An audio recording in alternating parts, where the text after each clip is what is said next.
আজ বানাবো কুমড়ো আলু ডাঁটা দিয়ে একটা খুব সুন্দর তরকারি, যা খেতে খুবই ভালো হয়। প্রথমে আমি কুমড়ো আলু ডাঁটাগুলোকে ভালো করে ধুয়ে রেখেছি।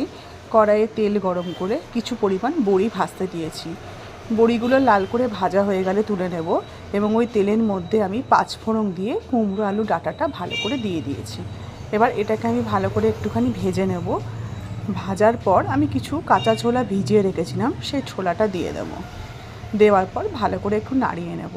তারপর আমি হলুদ গুঁড়ো, জিরে গুঁড়ো, ধনে গুঁড়ো, লঙ্কা গুঁড়ো, স্বাদ মতো নুন দিয়েছি এবং কিছু পরিমাণ আদা বাটা আর মিষ্টি স্বাদের জন্য 2খানা বাতাসা দিয়েছি।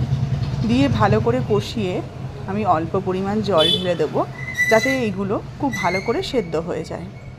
যখন আমার এই তরকারিটা পুরোপুরি সেদ্ধ হয়ে যাবে, তখন আমার ভাজা বড়িগুলো আমি ওপর থেকে ছড়িয়ে দেবো আর অল্প পরিমাণ ঘি দিয়ে আমি নামিয়ে নেব।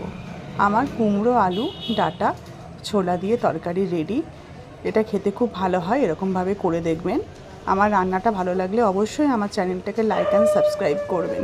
Thank you.